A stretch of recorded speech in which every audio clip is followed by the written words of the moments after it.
Well, Bitcoin is surging to record highs, now just below $120,000 after crossing that threshold on Monday, the first day of crypto week on Capitol Hill.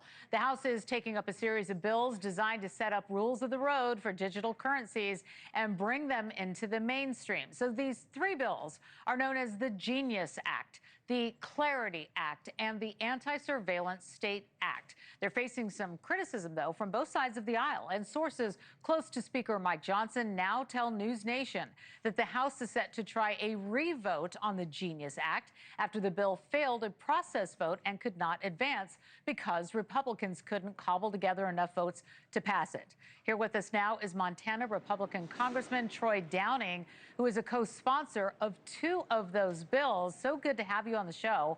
Appreciate your time. We want to ask you to break this down for people who may not be familiar with cryptocurrencies, and what would each of these three bills do? Well, first of all, the Genius, that's the Senate version. We had one called the Stable Act in the House. It's basically a regulation for stable coins. And for those who don't know what that is, it's essentially a cryptocurrency that's actually backed by an asset. And in the case of these bills, it's backed by a dollar or a dollar derivative, which is incredibly important because it encourages, folks using this around the globe to be backing these with the, using the dollar as a reserve currency, as a global trading currency. So I think that's incredibly important. I think that there's a lot of desire to have a payment system that gives users a little bit of a freedom to not have to use traditional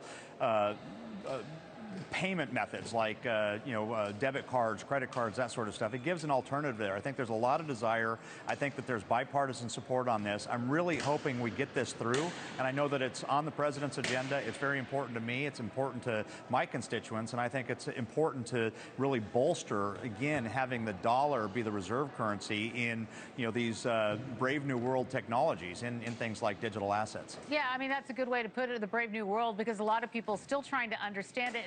And to your point, why we need these bills have to be in place.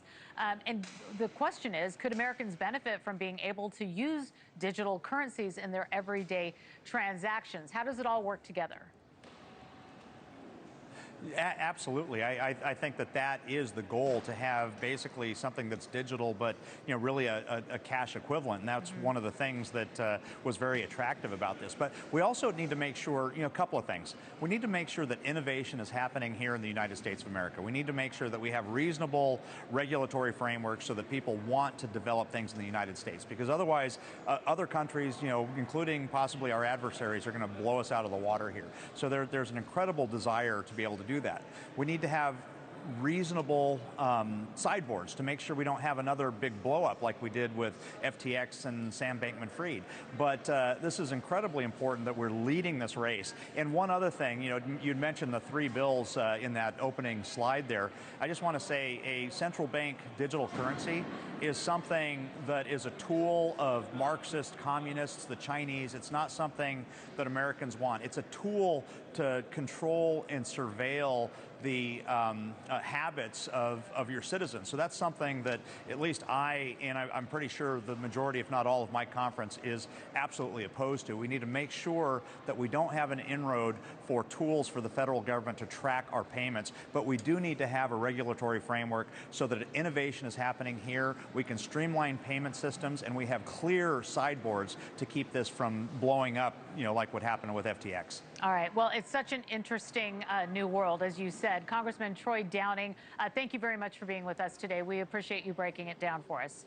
Thank you for watching. Subscribe below and download our NewsNation app right now on your phone, and you will get fact-based, unbiased news for all Americans.